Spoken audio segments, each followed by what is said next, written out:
Everyone loves giant prehistoric beasts, and this guy is one of the biggest ever. This is the largest land predator that ever lived during the age of mammals.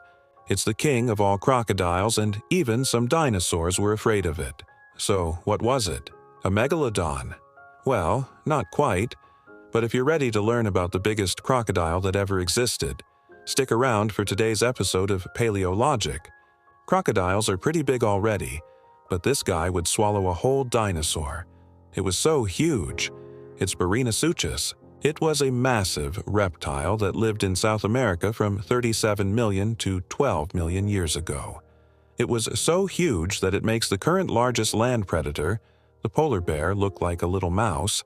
It also makes many other giant prehistoric creatures look tiny, like the Jurassic World Spinosaurus, or the biggest animal that ever roamed North America, the titanosaur. But what was it exactly? It's been described as a crocodile, but that's not entirely correct. It's more closely related to alligators and especially the dwarf caimans. In fact, the group that it belongs to is called saber-toothed. They are commonly known as false gators, and while we don't know much about them because they only leave behind skull remains, they are basically an extinct group of terrestrial crocodilians.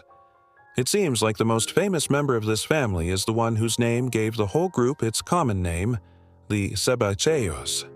It lived in the same region as Barinasuchus, but a bit earlier, between 48 and 34 million years ago. Just like Barinasuchus, it has only been known from skull remains. So scientists could not get an accurate idea of how big it was. Until recently, it was thought to be about 3 meters long. However, in 2021, researchers found a new individual and estimated that it was actually closer to 5 meters long.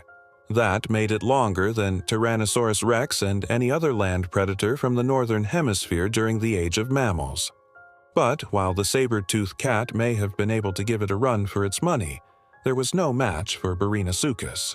It was a gigantic beast that dwarfed anything alive today except for maybe a blue whale. In 2019, scientists compared the skull of the saber-toothed cat to those of other Cebosidae and came to the conclusion that Barinasuchus was at least 6 meters long. Based on the size of its skull, they estimated that it weighed between 1,600 and 1,140 kilograms, so it was heavier than T-Rex and even some dinosaurs. Unfortunately, it's unclear when exactly it went extinct. We know that it lived until at least 12 million years ago, as that's when the rocks containing its fossils are from. But it may have died out much earlier than that. It just so happened that the rocks that preserve the fossils of the later species are much younger than those preserving the fossils of the older ones.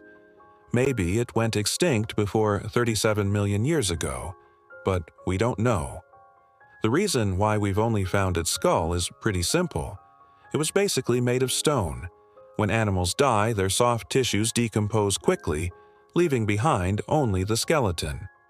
Over time, the skeleton gets weathered, sometimes getting broken into many pieces. After that, it may be buried by sediments and turned into rock through a process called permineralization. Basically, water that's rich in minerals seeps into the pores of the tissue, turning it hard as stone. This is what happens to the skulls of dinosaurs like the herbivorous Maiasaura. However, most of the body gets weathered away before it can be fossilized. For example, here's the skull of the Ankylosaurus, a large mammal from North America. This is a very rare find. It shows that the individual was literally mummified and therefore preserved perfectly. Most fossils aren't found like this. Instead, they're found like this. This is the best preserved skeleton of the Ankylosaurus. As you can see, it's missing its entire back. Now imagine that the Ankylosaurus was 6 times bigger. Its back wouldn't have been preserved, not to mention the rest of its body. So, finding an entire skeleton of a creature like that is very unlikely. And this is probably why we've never found one. But hold on a second. How did scientists figure out how long it was and how heavy it was? Well, they used the best tool in every paleontologist's belt, the tape measure. They measured the length of its skull and then compared it to the ratio between the skull length and the total length in other crocodilians. Then they used a statistical method to estimate the length of Barinasuchus.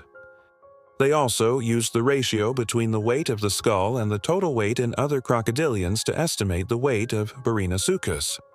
Of course, this is just an estimate, and the actual dimensions of the animal may have differed from these. However, we can be pretty sure that it was at least this big. So it was truly a gigantic beast. But how did it live? Unfortunately, we can't really say.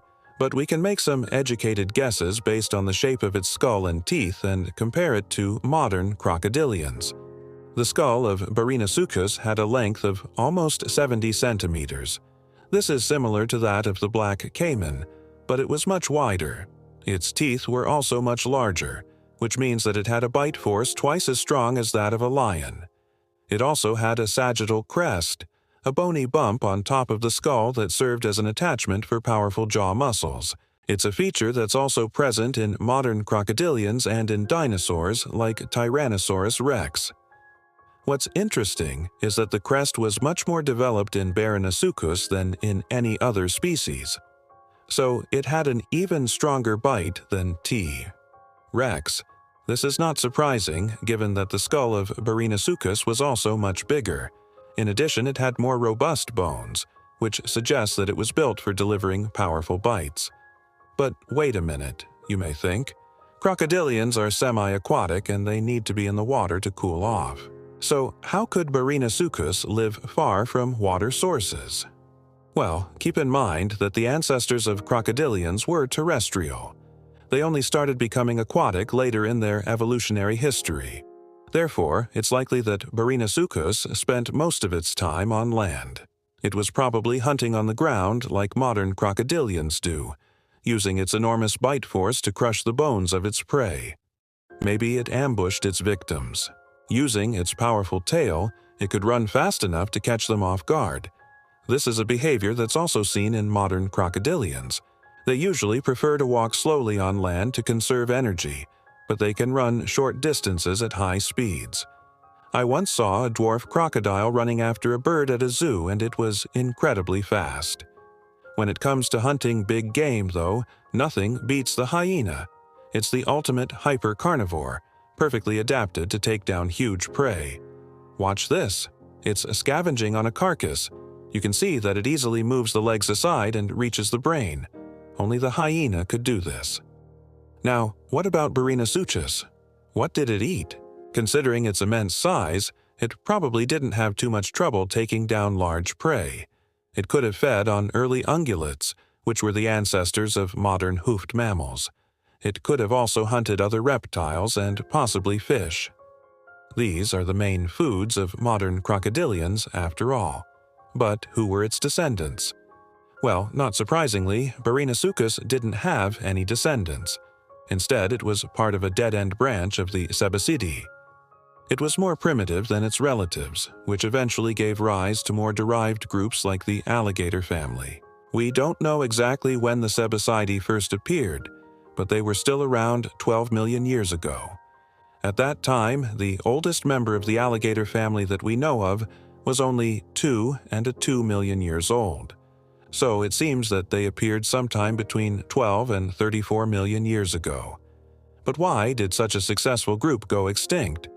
Well, we can't say for sure, but it seems like climate change played a role. The Eocene epoch, which lasted from 56 to 34 million years ago, was much hotter than today. But toward the end of the epoch, the climate began to cool. This led to the formation of the Antarctic Circumpolar Current, which basically separated the continents into the ones we know today. This major event triggered a series of climatic changes that led to the beginning of the Oligocene. The temperature dropped by 6 degrees Celsius on average. This was catastrophic for many species, including the Sebasidae. They couldn't handle a world that was less hospitable to reptiles. Maybe they were already too specialized on hunting big ungulates and couldn't adapt to smaller prey. Whatever the case, they vanished from the fossil record. And so the reign of the largest land predators passed to mammals. Thanks, everyone, for watching. If you liked the video, don't forget to subscribe. Leave a comment, share the video, and give it a thumbs up. And if you want to learn more about prehistoric beasts, check out the playlist in the description below. And now it's time to choose your next adventure. Which one will you choose?